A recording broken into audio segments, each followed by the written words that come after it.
Bismillahirrahmanirrahim. Acaranya mau dibuka saja sekaligus menunggu pematerinya. Katanya ada pertemuan sama anggota dewan. Saya mulai. Assalamualaikum warahmatullahi wabarakatuh. Alhamdulillahirabbil alamin wa bihi nasta'in ala umuri dunya waddin. Wassalatu wassalamu ala sayyidina Muhammadin wa ala alihi wa sahbihi ajma'in. Amma ba'du.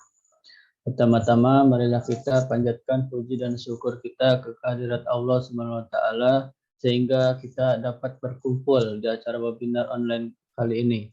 Yang insya Allah para ibu, bapak, saudara-saudari sekalian dalam keadaan sehat walafiat.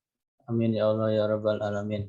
Tidak lupa salawat serta salam semoga tercurah limpahkan kepada Nabi Agung yakni Nabi Muhammad Sallallahu Alaihi Wasallam. Semoga kita mendapatkan syafaatnya di yaumul kiamah nanti. Amin.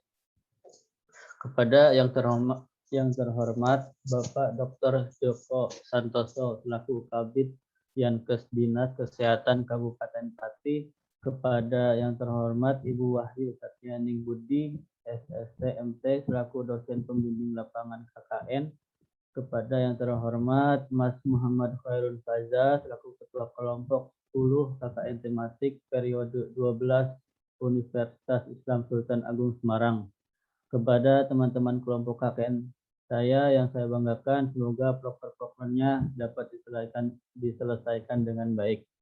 Tak lupa kepada Bapak, Ibu, saudari warga Desa Grogolan yang saya sayangi dan saya banggakan.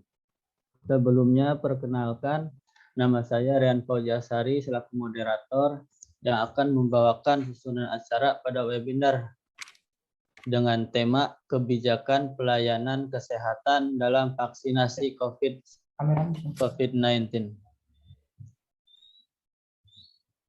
Acara yang pertama yaitu acara pembukaan, yang kedua yaitu sambutan-sambutan, yang ketiga yaitu acara isi atau pemateri yang akan disampaikan oleh Bapak Dr. Joko Santoso, kemudian acara yang keempat yaitu tanya jawab, dan terakhir acara yang kelima yaitu penutup.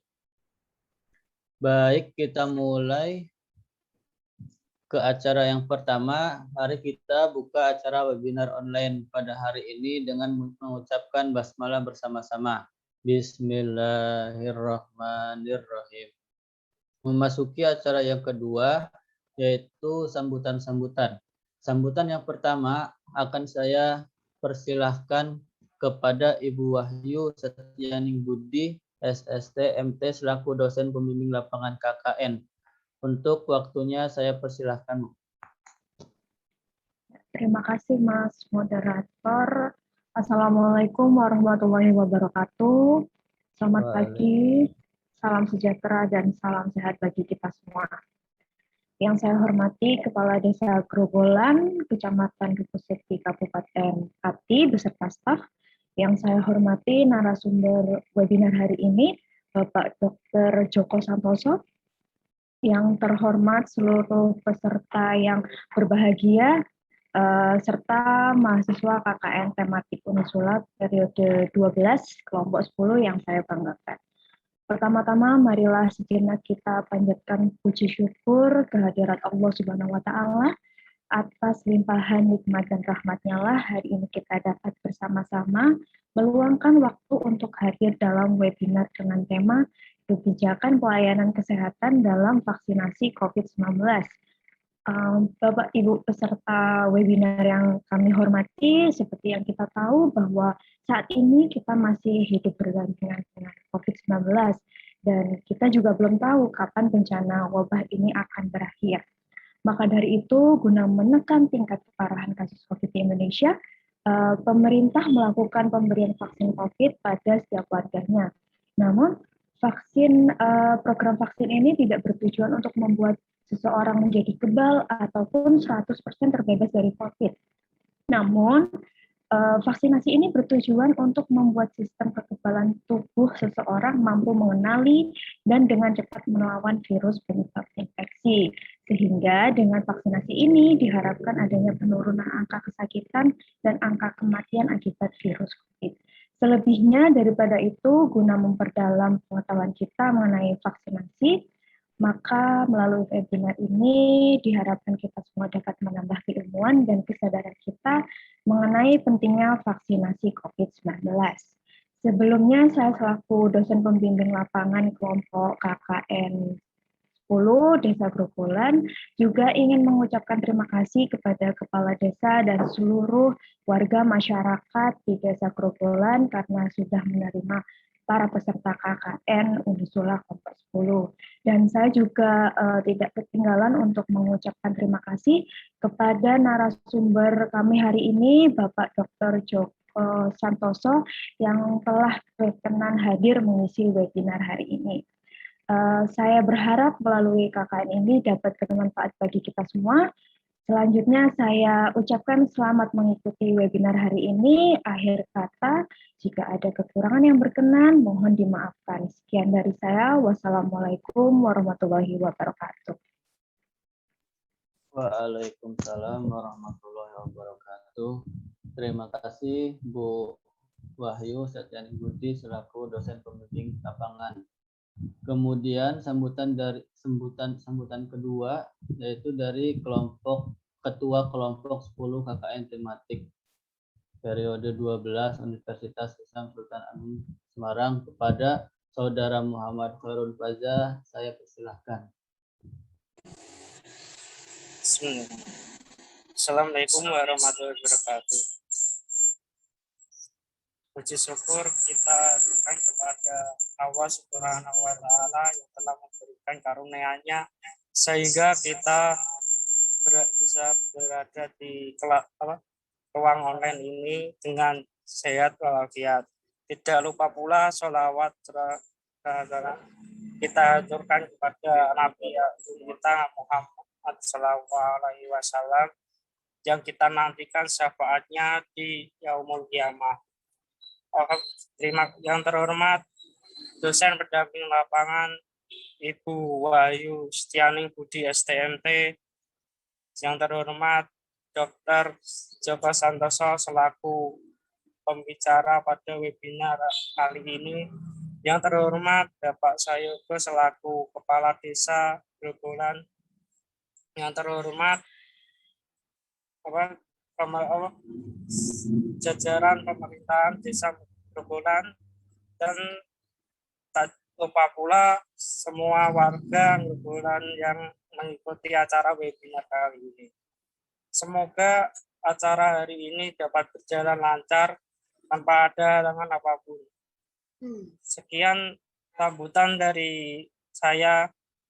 Untuk lebihnya saya serahkan ke moderator.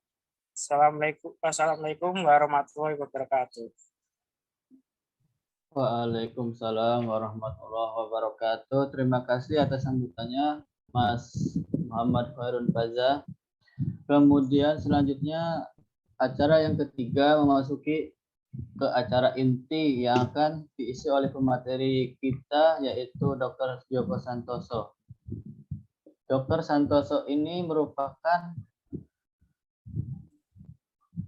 selaku Kabid Yankes Dinas Kesehatan Kabupaten Pati yang akan mengisi materi tentang kebijakan pelayanan kesehatan dalam vaksinasi COVID-19. Untuk waktunya saya persilakan, Pak. Bismillahirrahmanirrahim. Assalamualaikum warahmatullahi wabarakatuh.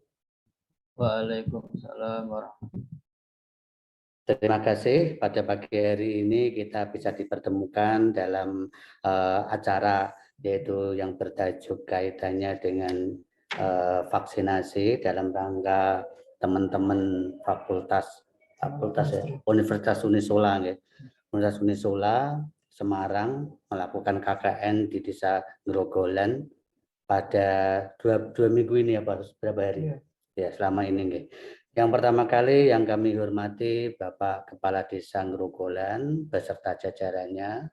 Yang kami hormati Ibu Wahyu Setyaningsih Budi selaku dosen pembimbing dalam acara KKN di Ngrogolan. Yang kami hormati Kepala Puskesmas beserta jajarannya yang terkhusus juga Bidan Desa Ngrogolan.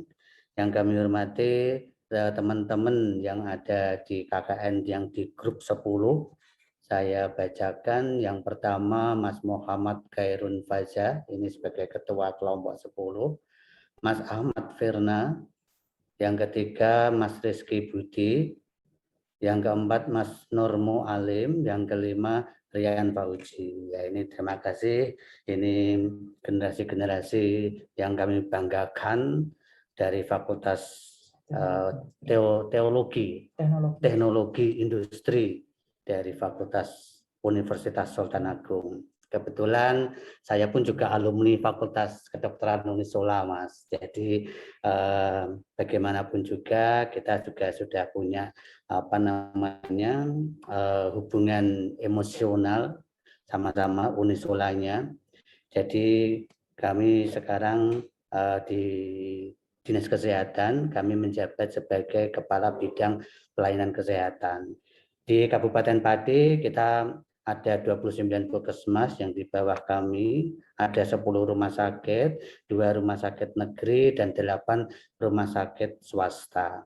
Bapak Ibu yang terhormat, kami menyampaikan informasi bahwasannya pada sampai hari ini kita sudah melaksanakan vaksin. Tadi sudah dijelaskan oleh Bu Budi, Bu Wahyu Setyaningsih Budi, kaitannya vaksin. Jadi vaksin ini diharapkan bisa meningkatkan herd imunitas, bahwa yang sudah divaksin harapannya ini bisa menurunkan atau tingkat kefatalan atau bisa menurunkan tingkat morbiditas, kematian dari infeksi karena COVID-19 ini.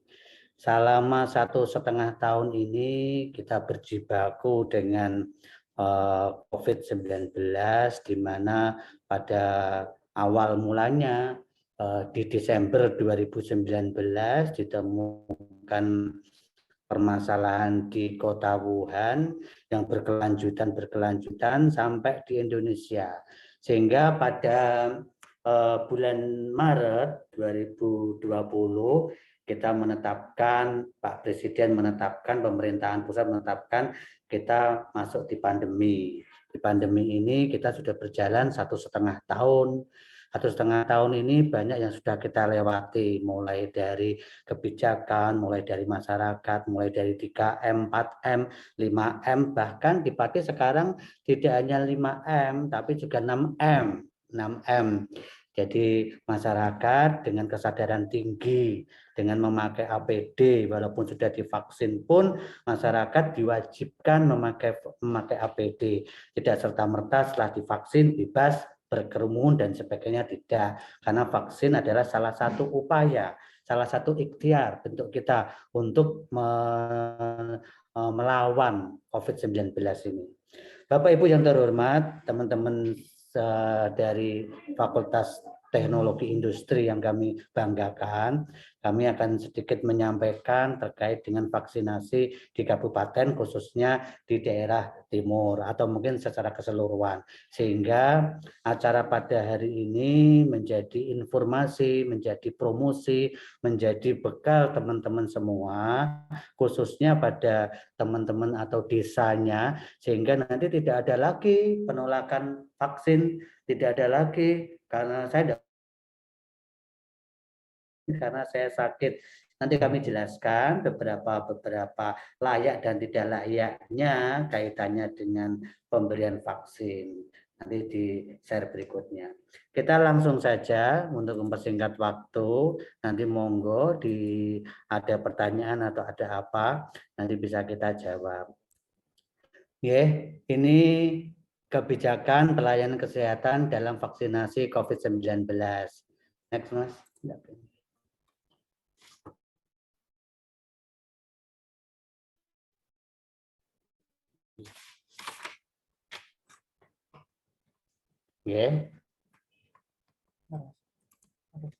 Ini Peraturan Menteri Kesehatan Republik Indonesia nomor 84 tentang pelaksanaan vaksinasi dalam rangka penanggulangan pandemi.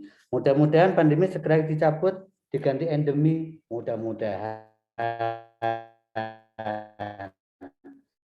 Ya, harapannya seperti itu.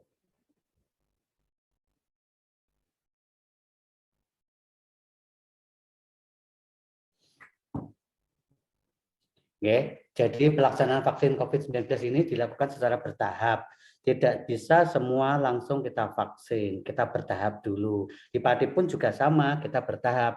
Kita ada sasarannya kita menurut dari perintah dari pemerintah pusat. Jadi kemarin yang sudah kita vaksin pertama kali adalah para tenaga nakes kesehatan yang sudah 2 kali, dan ini vaksin untuk nakes ini akan diberikan booster ulangan lagi 1 kali vaksin. Jadi jumlah vaksin yang disiapkan untuk para nakes ini sebanyak 3 kali. Berbeda dengan vaksin yang diberikan untuk umum. Alasannya pemerintah karena kita tenaga nakes ini banyak terpapar, sehingga kita mencukupkan tenaga nakes ini diberikan vaksin booster untuk mencegah hal-hal yang tidak diinginkan.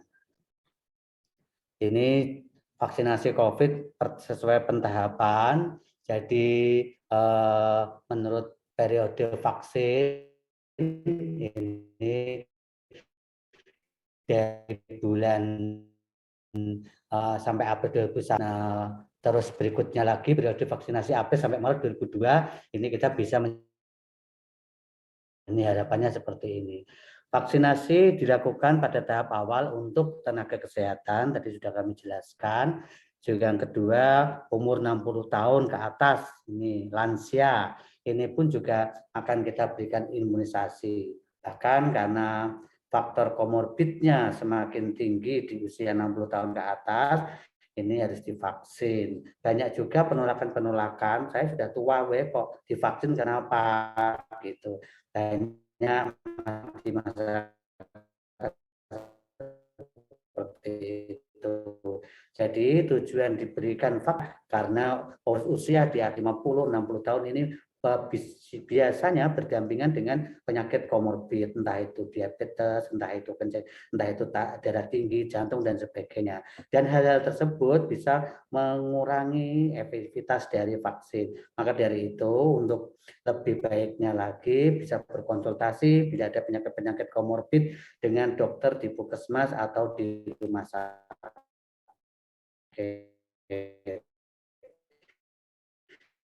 Nanti di share di slide berikutnya boleh dan tidak boleh. Ini ada nanti.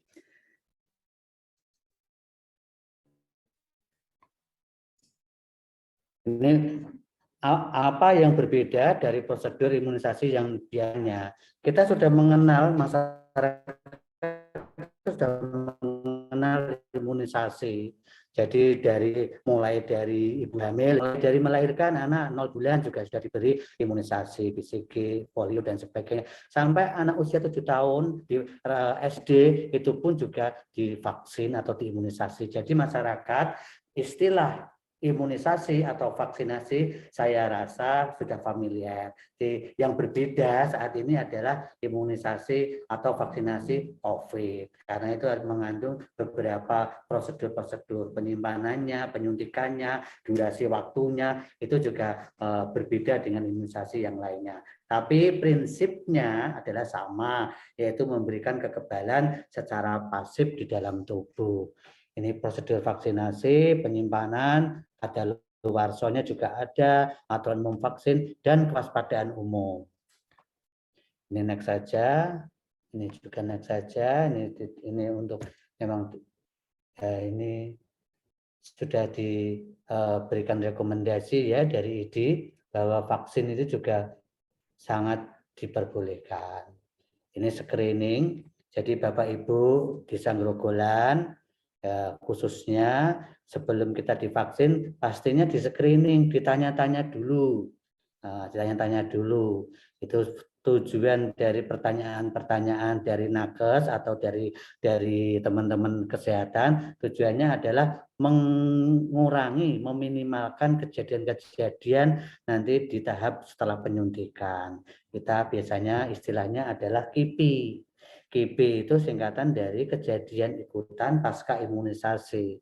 Karena ini yang kita suntikan adalah vaksin, benda asing, pasti sedikit banyak ada efek samping. Tapi efek samping pun sudah kita minimalkan, sudah kita antisipasi kalau terjadi hal-hal yang kurang baik di dalam tubuh karena kejadian ikutan pasca imunisasi atau efek samping sesuatu obat, tidak hanya vaksin lah, obat saja kita minum paracetamol katakanlah. Ada seseorang yang dengan minum paracetamol dia lebih sensitif, setelah minum paracetamol nyeri ulu hati, munjuk gitu. Ada juga seperti itu. Jadi sensitivitas seseorang berbeda-beda dalam menerima sesuatu obat atau sesuatu benda asing yang dimasukkan ke dalam tubuh.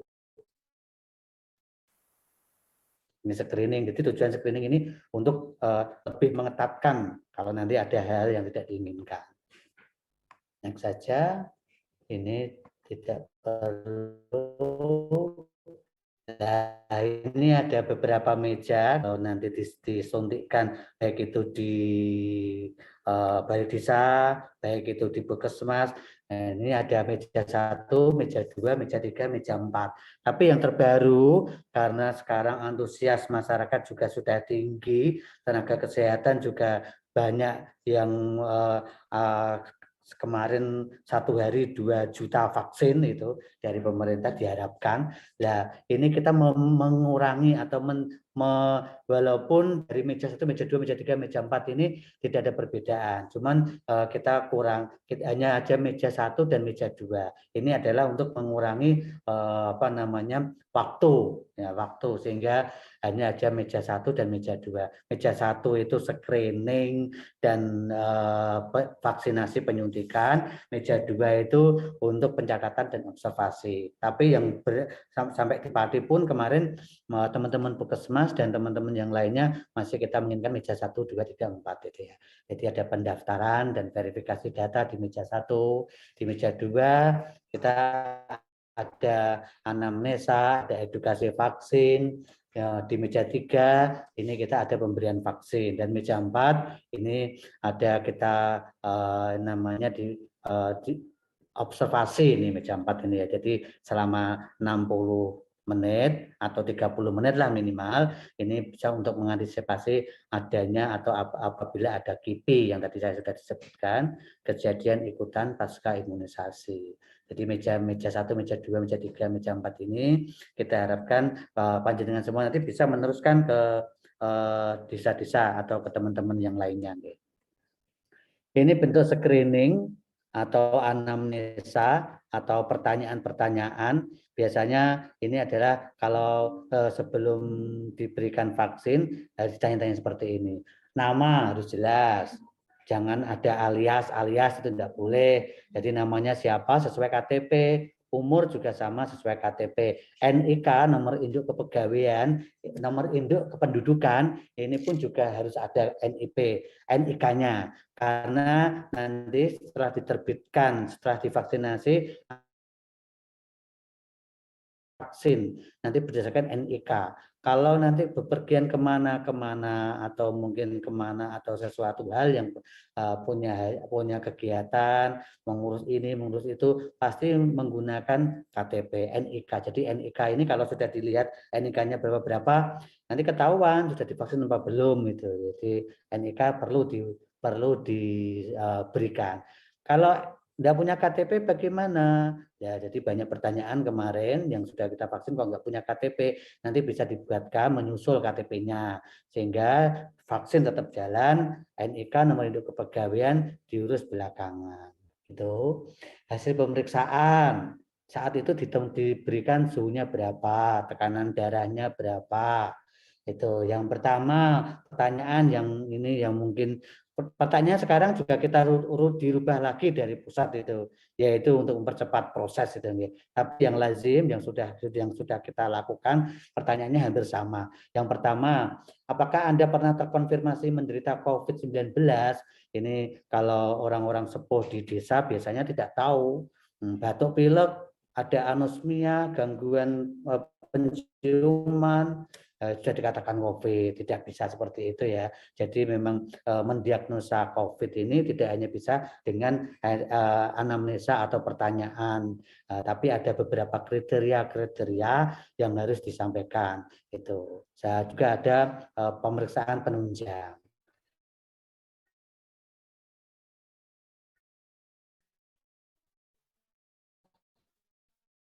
Yang kedua pertanyaannya, apakah Anda sedang hamil atau menyusui? Nah,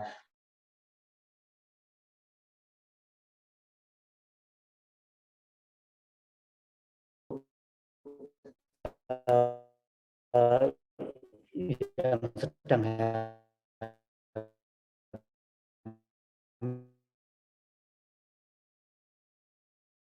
ini diperbolehkan.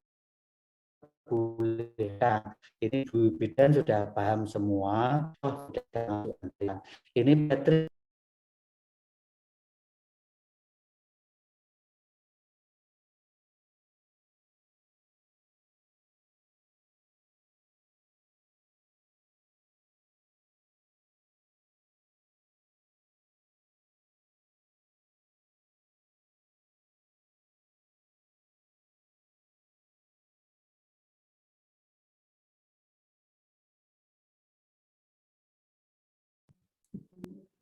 Jadi untuk ibu hamil menyusui diperbolehkan. Apakah Anda mengalami gejala ispa seperti batuk, pilek, sesak, konfir, sedang dalam perawatan karena penyakit COVID?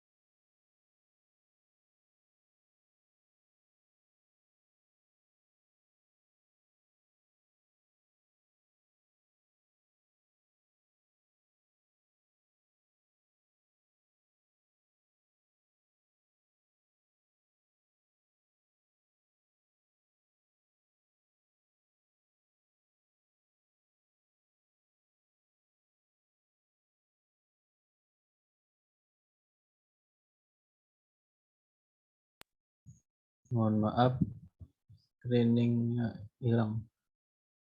Share screen-nya hilang, Pak. Mungkin ada gangguan sinyal.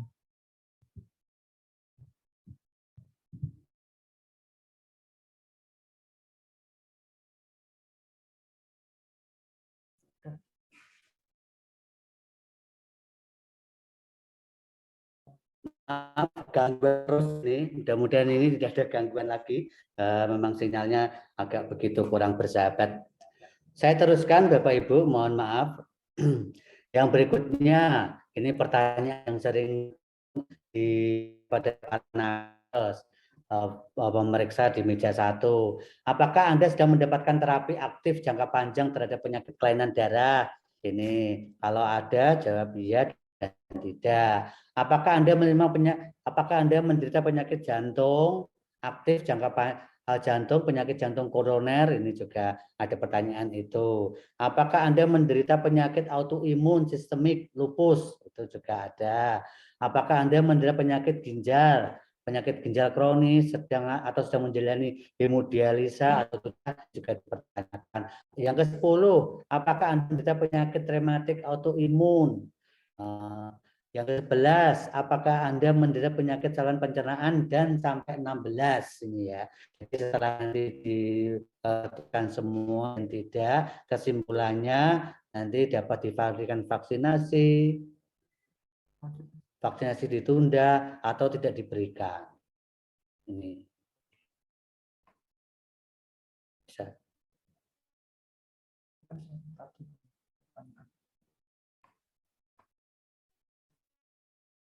Ini apabila berdasarkan pengukuran kanan tadi ya, ini keterangannya didapatkan sistolnya 140/90, maka vaksinasi tidak diberikan. Tapi kami kemarin memberikan kebijakan kepada teman-teman dokter di lingkungan Kabupaten Pati, Dinas Kesehatan, untuk tekanan darah ini kita ulang lagi sampai 3 kali. Biasanya orang-orang yang datang dengan 140/90 nanti diberikan istirahat, dia duduk tenang dan selama 30 menit kita tensi lagi. Jadi kalau tensinya tinggi pun ditemukan ya disuruh istirahat dulu, nanti diberikan vaksinnya. Kalau suhunya tinggi bagaimana? Misalnya 38, 39, ya ditunda dulu sampai pasien sembuh dan terbukti bukan menderita COVID, nanti dilakukan screening ulang lagi. Nah, ini nanti akan ada pertanyaan, silahkan nanti ya. Ini tidak perlu dulu. Ini kriteria inklusi, ini yang diberikan vaksin, ini dewasa sehat usia 18 sampai 59. Yang 12 tahun, anak-anak sekolah ya, 12 sampai 18 tahun ini juga sudah dapat surat edaran diperbolehkan vaksin. Bahkan di Kota Semarang sudah dilakukan vaksin untuk anak-anak sekolah 12 sampai 18. Di Pati sasarannya karena nanti kita menunggu vaksin, kita akan berkoordinasi dengan Disdik. Nanti kami akan berikan jadwal, sudah kita serah teman-teman Disdik, sudah kami minta untuk melakukan penjadwalan teman adik-adik atau anak-anak yang usia 12 sampai 18 tahun untuk diberikan vaksin secara massal di sekolah masing-masing. Peserta menyetujui mengikuti aturan dan jadwal imunisasi. Ini kriteria eksklusi, ini ada kriteria-kriterianya, ini memiliki riwayat penyakit epilepsi, ayan atau penyakit gangguan saraf, ini juga tidak diperbolehkan. Tapi yang terakhir kemarin kita melakukan penyuntikan teman-teman ODGJ, orang dengan gangguan jiwa. Ini pun juga sudah kita berikan ya, suntikan vaksin kemarin langsung nanti 2 kali. Vaksinnya kalau nggak salah bukan Sinovac tapi Sinopharm ya itu. Kita dapat vaksin dari pusat, ini hanya terbatas, jadi kita peruntukkan hanya untuk orang-orang ODGJ, orang dengan gangguan jiwa. Ini kriteria eksklusinya. Pernah terkonfirmasi dan terinfeksi COVID-19, mengalami penyakit ringan, sedang dan berat, terutama penyakit infeksi atau demam dengan menggunakan infrared ini ya. Jadi kalau panas harus ditunggu. Peserta wanita yang hamil, menyusui atau berencana hamil selama berimunisasi berdasarkan wawancara dan hasil tes urin kehamilan ini. Tapi sekarang sudah berubah semua ini. Nah ini masih sama ini. Kemarin juga kami sampaikan kepada teman-teman dokter semua yang kita panggil di Dinas Kesehatan, sehingga nanti kita sama perlakuannya terhadap masyarakat yang ada di Kabupaten Pati. Ini penyakit ini terkait dengan layak dan tidaknya. Yang pertama penyakit anafilaksis atau bukan akibat vaksin COVID. Anafilaksis itu biasanya penyakit-penyakit karena shock gitu ya. Misalnya dia sering pingsan, dia sering tiba-tiba lemes itu reaksi anafilaksis. Ini layak diberikan vaksin, layak. Jika tidak terdapat bukti reaksi anafilaksis terhadap vaksin COVID ataupun komponen yang ada di dalam vaksin COVID sebelumnya, maka individu tersebut dapat divaksinasi COVID. Vaksinasi dilakukan dengan pengamatan ketat dan persiapan penanggulangan reaksi alergi berat. teman-teman Puskesmas dan teman-teman semuanya yang ada di klinik maupun di vaskes lain rumah sakit, walaupun di tempat vaskes atau di tempat penyuntikan atau di tempat vaksin yang tempat umum, misalnya di balai desa, misalnya di kelenteng, itu kami meminta selalu tenaga nakes itu mempersiapkan hal-hal yang tidak terduga, misalnya emergency kit, di dalamnya ada obat-obatan untuk memberikan terapi anafilaksi, obat oksigen bila mana nanti ada sesek dan sebagainya kita terapi. Bahkan kemarin yang di tempat umum, nanti kita minta puskesmas atau vaskes menyediakan 1 buah ambulan. Bila mana nanti ada yang tidak diinginkan, bisa langsung dirujuk ke rumah sakit. Sampai saat ini, alhamdulillah di 2020 data kami, saya juga masuk di dalam pengurusan sebagai sekretaris kaitannya dengan KIPI ini, ada SK yang diberikan pada kepala dinas dan kita tembuskan kepada bupati, SK tim KIPI atau tim penanggulangan KIPI ini. Data di 2020 tidak ada data yang signifikan untuk permasalahan kejadian ikutan pasca imunisasi atau efek samping, hanya reaksi ringan saja yang bisa diselesaikan di tempat itu juga. Di 2021 ini pun juga kita belum dapat masukan dari teman-teman nakes, sehingga di 2020 selama pandemi penyuntikan vaksin kita belum menemukan kejadian-kejadian yang tidak diinginkan. Alergi obat ini juga masih layak diberikan. Alergi makanan, saya alergi makanan ini setiap makan udang saya gatal-gatal, layak tidak diberikan vaksin? Layak.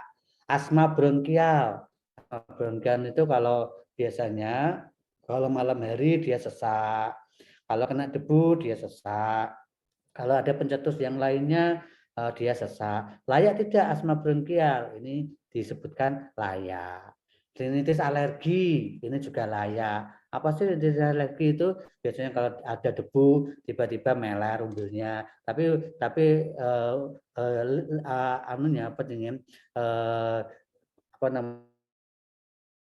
dari bukan kental tapi purulen atau apa namanya istilahnya bening ini disebut alergi.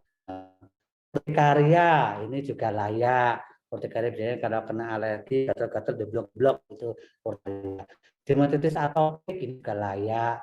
Dermatitis atopik itu biasanya kalau kena seperti misalnya beberapa kasus kemarin ada alergi semen gitu ya, dermatitis atopik.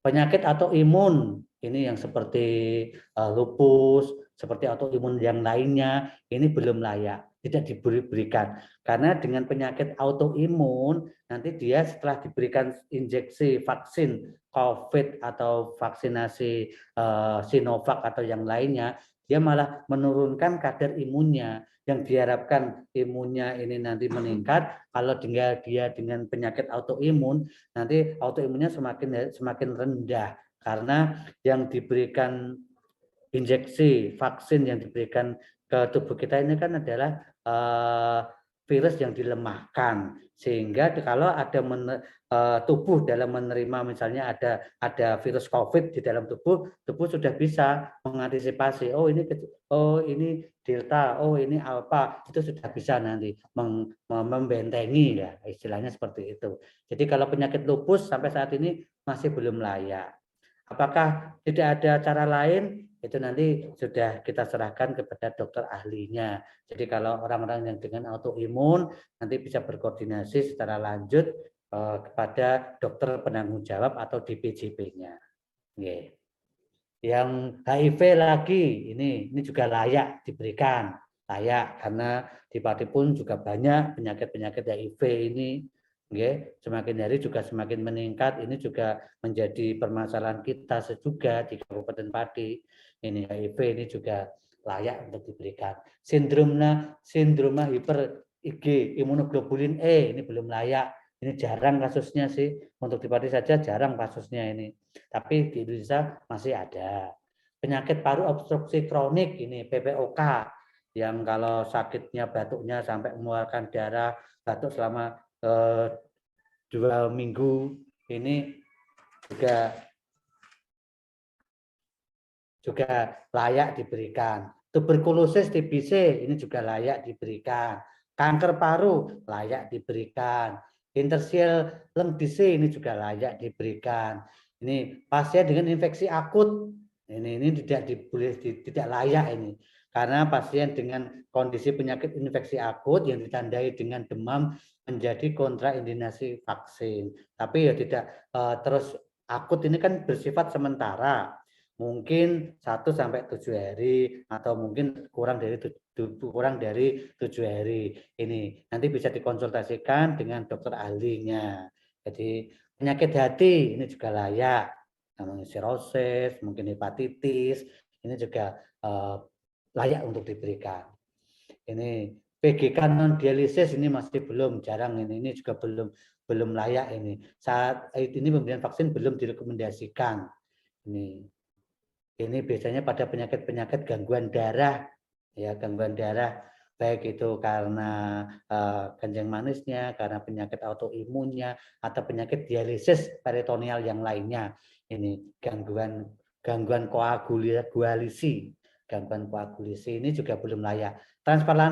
Transplantasi ginjal ini juga belum layak. Sindromnya nefrotik ini SN ini juga belum layak untuk diberikan. Jadi nanti dokter akan mem-screening hal-hal ini.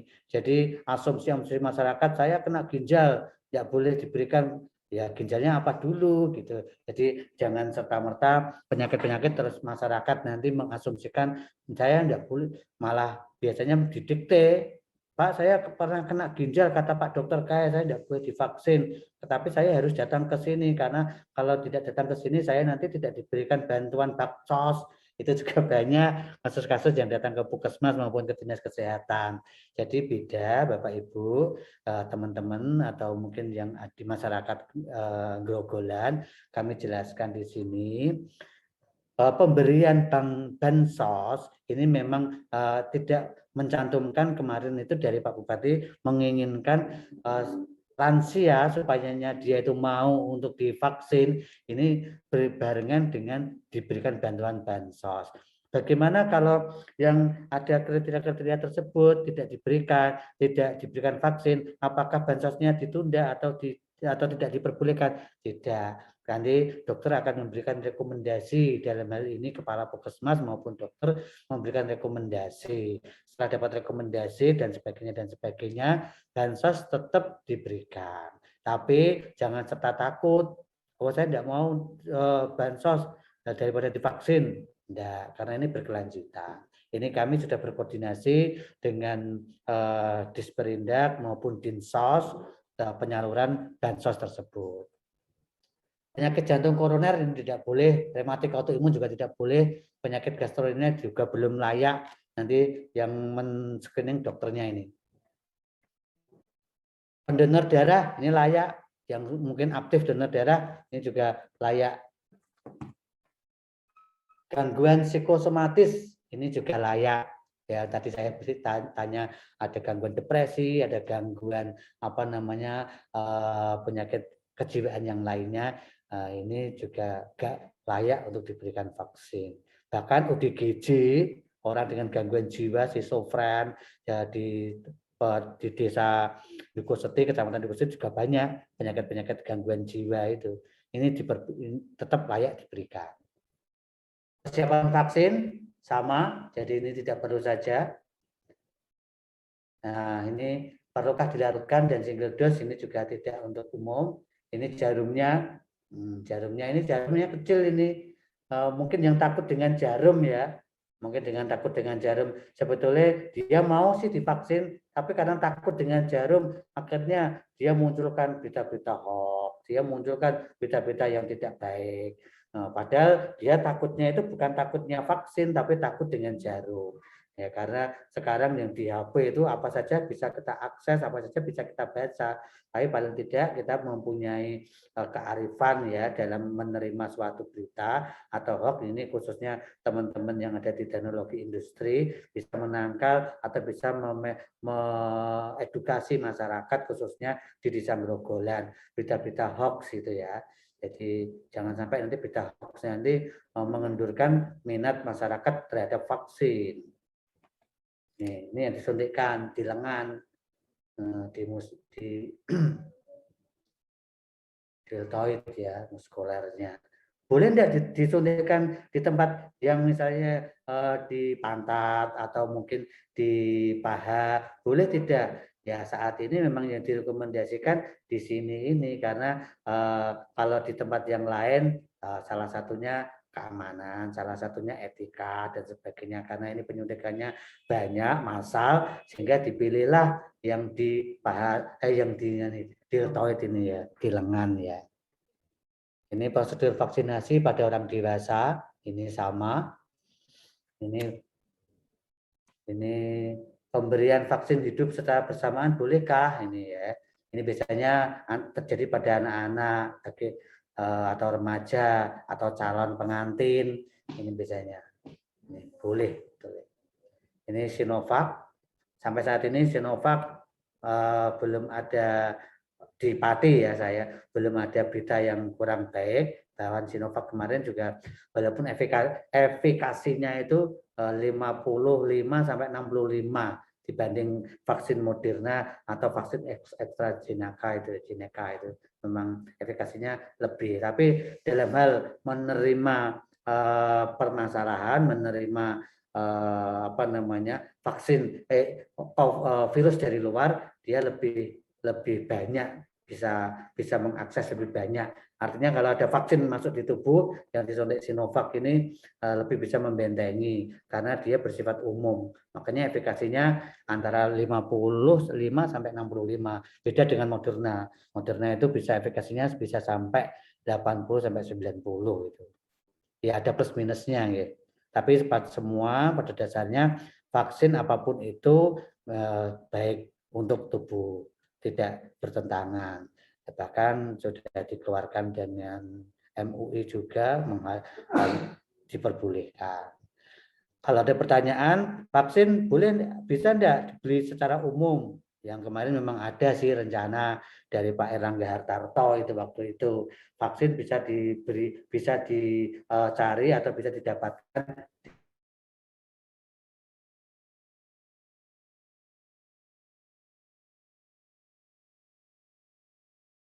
tahun di pusat sehingga ada vaksin berbayar. Vaksinnya semua karena ini adalah program dari pemerintah. Jadi bahkan vaksin yang kemarin gotong royong itu yang dicanangkan oleh Pak Presiden ini pun juga gratis semua. Ini pemanjang interval ini tidak perlu saja. Jadi intervalnya untuk vaksin ini 2 kali ya. 1 kali suntikan pertamanya 28 hari, setelah 28 hari dilakukan suntikan yang kedua. Kalau lupa bagaimana Dok? Kalau seandainya lupa 28 hari, biasanya teman-teman dari nakes, dari petugas mencantumkan nomor HP. Nanti waktu mau dekat dikasih tahu Pak, Bapak, Ibu yang terhormat untuk penyuntikan yang kedua tanggal sekian-sekian gitu. Kalau lupa atau berhalangan bagaimana? Ya tidak masalah, nanti kita ada perpanjangannya. Perpanjangan nanti kemarin sudah kami sampaikan kepada teman-teman puskesmas maupun dokter, perpanjangannya bisa sampai 1 minggu. Ya, kalau misalnya suntikan pertama 1 minggu setelah suntikan pertama saya kok kena COVID gitu. PCR-nya saya positif, antigen saya positif. Bagaimana? Saya 28 hari tetap suntik vaksin apa enggak Dok? Banyak pertanyaan yang masuk di saya seperti ini. Ya, kami juga sampaikan kalau 1 minggu kena COVID dengan ditandai dengan PCR maupun antigen positif, ditunggu sampai 3 bulan setelah bebas COVID, PCR-nya negatif, disuntik ulang. Apakah yang tahap pertama, dosis pertama efektif tidak? Apakah harus diulang semuanya? Tetap efektif yang dosis pertama, hanya ulangannya saja ini selama 3 bulan ke depan. Setelah dinyatakan setelah pertama kali PCR positif, jadi 3 bulan. Katakanlah hari ini positif PCR-nya, seminggu yang lalu kok sudah diberikan. Nah, positifnya hari ini antigen atau PCR ditambah 3 bulan. Itu nanti akan diberikan vaksin yang kedua. Ini kartu vaksinasi COVID. Cara mendapatkan kartu vaksinasi COVID ada Peduli Lindungi, nanti bisa di-share. Peduli Lindungi nanti akan muncul kartu vaksin atau sertifikat seperti itu. Oke, itu Bapak Ibu kami sedikit tambahkan lagi kaitannya dengan di Kepadi. Jadi sampai saat ini masih dari teman-teman ada di Dinas Kesehatan ini jadi jumlah penduduk kita yang terdaftar itu 1.338 berapa gitu ya, 1 juta lebih, 1,3 lah. Yang sudah kita vaksin sampai hari ini ada baru 16,8%. Jadi ya masih sangat sedikit, ya katakanlah persen. Ya mungkin sampai ini juga kita genjot terus vaksinasi. Karena vaksinasi kita tidak bisa memproduksi sendiri, kita juga dapat dari teman-teman provinsi. Sama pemberiannya dari pusat, dari nasional diberikan ke Jawa Tengah juga disebar ke kabupaten yang lainnya. Ada 35 kabupaten termasuk Pati. Nah, saat ini di Pati ini juga kita sudah level 3. Tidak lagi level 4, kita sudah level 3. Level 3 ini memungkinkan untuk ada kelonggaran atau relaksasi, tapi relaksasinya juga sudah sangat tetap 6M sebagainya itu dipatuhi, tetap APD juga dipatuhi, tapi kita jangan terus berbangga dengan 3 terus bebas, jangan, tetap kita APD lebih ketat lagi, kita tetap waspada dan sebagainya. Jangan sampai nanti setelah level 3 kita euforia dan sebagainya, kita nanti masuk ke level 4 lagi, jangan. Sampai saat ini, tadi sore kami menerima teman-teman PCR yang diberikan kepada, kita mempunyai laboratorium PCR 2 di Rumah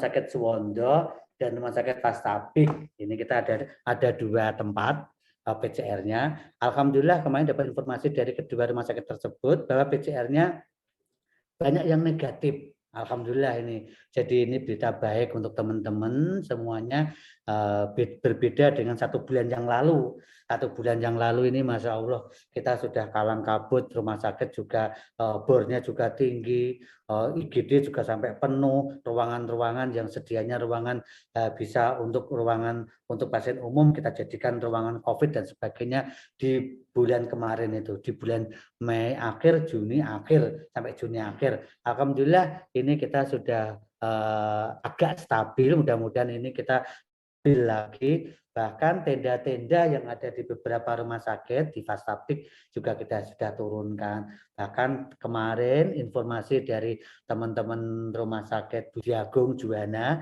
ini sudah yang dulunya dari pemerintah pusat itu mengharuskan tempat tidur rumah sakit itu harus 10 sampai 20% untuk COVID, sekarang sudah dilonggarkan. Penambahannya 10 sampai 20%. Sekarang kami kembalikan lagi, kemarin kita sudah informasikan, kita kembalikan yang 10% untuk pasien umum lagi. Jadi bornya sampai saat ini bor rumah sakit COVID sudah menurun drastis. Ini berkat kerja keras kita, berkat kerja keras dari masyarakat semua, mematuhi protokol kesehatan, mematuhi perintah-perintah yang diberikan kepada atasan atau dari pejabat daerah, dari pejabat desa dan sebagainya. Sehingga kalau nanti kita sudah punya kesadaran tinggi terhadap COVID ini, insya Allah kita bisa hidup berdampingan dengan COVID. Ya harapannya COVID ini nanti ya kayak penyakit-penyakit yang lainnya. Ada penyakit karena apa namanya flu itu hanya flu batuk saja itu kan karena virus harapannya mungkin besok ya seperti itu. Kita sudah bisa menangkal sendiri dari tubuh. Kalaupun ada permasalahan dari tubuh juga pasti ada penyakit yang menyertai. Tidak serta-merta berdiri sendiri karena COVID itu enggak. Jadi yang kemarin banyak yang positif, yang masih positif di sore saya tanya kepada teman-teman rumah sakit. Coba dok, saya tanya yang positif ini sudah divaksin belum? Saya bilang itu. Oh iya dok, saya lihatnya ya ternyata yang masih positif PCR itu belum vaksin. Itu kebanyakan belum vaksin. Bukan berarti yang sudah vaksin bebas COVID atau bebas PCR negatif, tidak loh ya. Tapi yang kami lihatkan kemarin yang apa namanya yang PCR hasilnya negatif itu lebih banyak yang sudah divaksin, walaupun ada yang belum divaksin atau sudah divaksin PCR positif juga ada. Ya, ini Bapak Ibu, adik-adik, khususnya adik-adik dari Fakultas Teknologi Industri, Fakultas Industri Universitas Unisula, kami sampaikan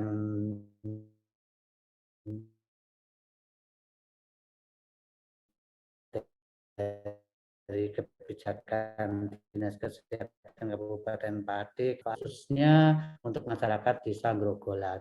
Bila ada pertanyaan atau permasalahan yang tidak bisa dibahas pada hari ini, nanti bisa kita komunikasi lebih lanjut atau langsung ke lapangan dengan teman-teman Puskesmas Duku Seti atau Puskesmas, atau memang perlu bisa komunikasi langsung dengan ada tutur kata kami kurang pas atau dalam penyampaian kurang berkenan, kami mohon maaf. Lebih kurangnya begitu. Jadi kesempurnaan tidak ada di kami, kesempurnaan tidak di manusia, tapi kesempurnaan ada di Allah.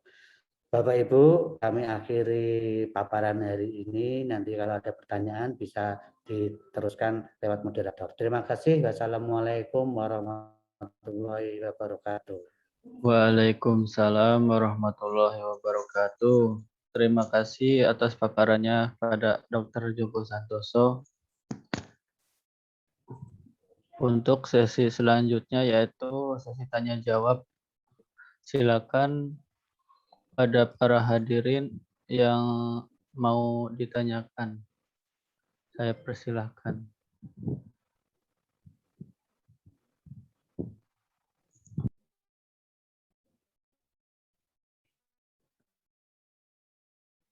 Chat ini ada enggak?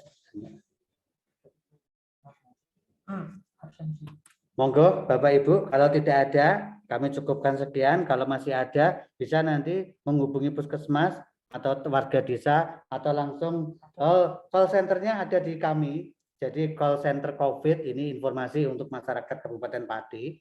Call centernya ini call center COVID di Kabupaten Pati. Ini kemarin kita rapat terbatas dengan Ketua Gugus Tugas Bapak Bupati, diminta Dinas Kesehatan menjadi call center. Bisa ditulis call centernya untuk nanti pertanyaan terkait dengan vaksin, pertanyaan terkait dengan rumah sakit, puskesmas, dan kaitannya dengan COVID bisa di call center SPGDT. Ini SPGDT. Ini nomornya bisa ditulis 0295. Ini kode areanya 410 1685. Ini saya ulangi lagi 0295 410 1685. Ya, itu nomor call center Kabupaten Pati kaitannya dengan COVID. Bahkan hari Selasa kemarin kita juga dapat tamu dari Pak Ganjar, Gubernur Jawa Tengah, melihat kondisi, melihat tempat call center Kabupaten Pati gitu ya. Beliaunya juga hadir ke Dinas Kesehatan itu saat kemarin itu. Oke, monggo Bapak Ibu. Monggo, ada yang tanya dari moderator? Selamat siang Pak, saya mau tanya tentang vaksin Ya, selamat vaksin siang. itu. Halo Mas, diulangi lagi. Oh, dengan Mas Iqbal Pak dari Desa Rubutan. Mas Ika, Mas Firdaus. Tanya apa Mas? Ini Pak mau tanya Pak, misalkan kalau kita kan udah pernah kena COVID itu, kalau kita vaksin Ya, apa nanti kita bakal kena COVID lagi atau gimana gitu Pak? ya, terima kasih.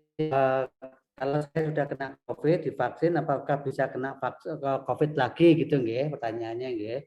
Gini Bapak, jadi vaksin atau ini tidak serta-merta setelah divaksin atau sudah kena COVID tidak menularkan lagi, tidak. Jadi siapapun bahkan yang sudah kena COVID, kena ulangan yang kedua, ketiga bisa saja.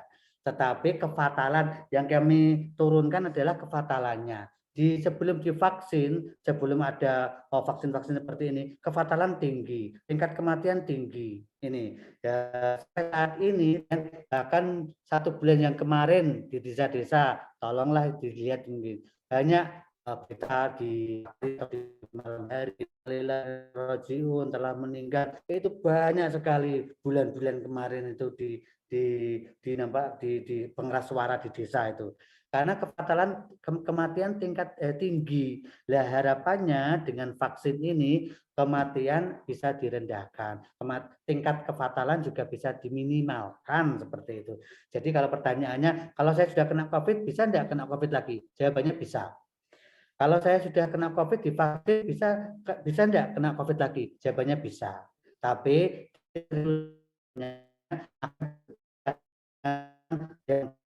kena COVID, tingkat keseriusannya. Tapi tetap jangan meremehkan COVID ya. Mudah-mudahan COVID nanti tubuh kita menjadi kebal.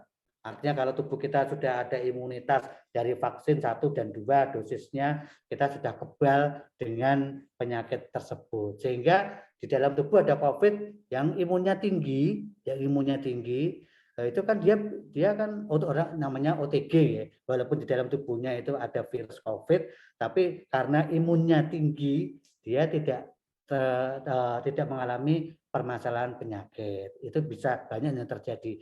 Bahkan orang-orang yang dengan seperti ini kita khawatirkan, akhirnya meremehkan, tidak apa-apa, saya kena COVID juga sehat-sehat saja karena dia imunnya tinggi. Ya, berbagai cara meningkatkan imun, ya mungkin panjenengan sudah bisa di-share di YouTube atau di manalah cara meningkatkan imun itu salah satunya apa ya, mungkin dengan masukkan intake makanan, minuman yang bergizi, pola hidup sehat, pola hidup bersih, pola hidup dan sebagainya yang sudah ada di YouTube itu banyak untuk bisa diakses. Begitu Mas Iqbal.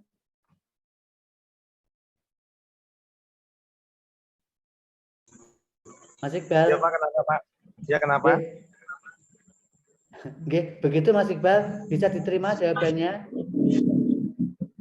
Oh, bisa Pak, makasih Pak. Oke, ada pertanyaan lanjutan, monggo.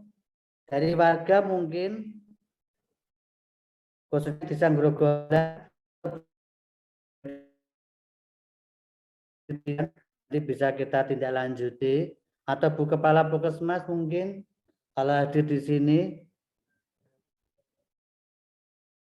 monggo. Kalau tidak ada, masih ada Mas? Mungkin Bu Wahyu Satyanik Putih ada pertanyaan untuk Bapak Dr. Joko Santoso.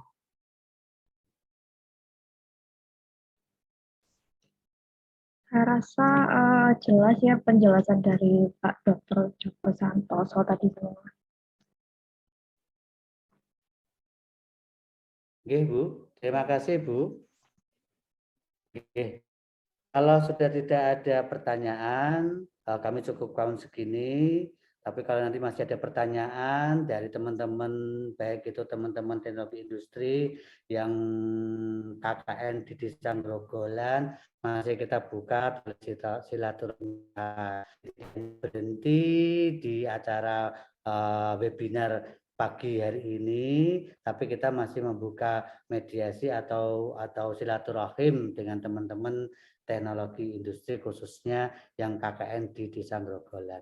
Begitu Mas Moderator, kami ucapkan terima kasih, sukses selalu untuk panjenengan semua, apa yang jenengan cita-citakan, apa yang jenengan kegiatan Pak khususnya di Desa Grogolan KKN ini bisa menjadi ilmu yang berguna untuk selanjutnya. Terima kasih. Wassalamualaikum warahmatullahi wabarakatuh. Waalaikumsalam warahmatullahi wabarakatuh. Terima kasih Pak Joko. Terima kasih Ya, Pak Bu. Joko. Dari paparan yang disampaikan oleh Bapak Dr. Joko Santoso, saya ada beberapa poin yang dicatat. Yang pertama, vaksin adalah salah satu upaya atau ikhtiar kita untuk melawan COVID-19. Terus yang kedua, tujuan screening itu lebih menetapkan pada hal yang tidak diinginkan. Sebelum melakukan vaksinasi itu kita melakukan screening dulu atau survei kepada kita tentang apa yang kita keluhkan atau ada penyakit bawaan agar kita menghindari hal-hal yang tidak diinginkan ke depannya atau yang bisa disebut KIPI, kejadian ikutan pasca imunisasi. Selanjutnya kriteria vaksinasi usia 18 sampai 59 tahun. Yang kedua tentunya dalam keadaan sehat atau dalam keadaan bugar. Dan selanjutnya mengikuti jadwal pelaksanaan vaksinasi dengan prosedur yang telah ditentukan. Dan yang terakhir, penyebaran COVID-19 ini sudah menurun drastis pada awal bulan Juni. Pada awal bulan Juli itu naik drastis dan setelah dilaksanakannya PPKM ini pada minggu kemarin, alhamdulillah menurun pada akhir Juli tanggal 30 sampai 12 Agustus ini. Berikut kesimpulan yang saya catat. Mungkin kepada kita semua bisa lebih menjaga imun kita. Jangan lupa mencuci tangan, menjaga jarak, dan menggunakan masker agar kita dapat sehat dan tidak terkena COVID-19 ini. Terima kasih. Acara yang terakhir yaitu acara penutup. Kita tutup acara ini dengan membaca doa penutup majelis. Bismillah, subhanakallahumma wa bihamdika asyhadu an la ilaha illa anta astaghfiruka wa atubu ilaik. Terima kasih kepada Pak Dr. Joko Santoso yang telah mengisi acara ini dan terima kasih kepada Bu Wahyu Satyaning Budi selaku DPL KKN tematik Unsula. Kemudian terima kasih juga buat teman-teman kelompok saya Kul 10 dan kepada warga Desa Grogolan. Baik, acara yang terakhir yaitu penutup. Wassalamualaikum warahmatullahi wabarakatuh. Saya end meeting.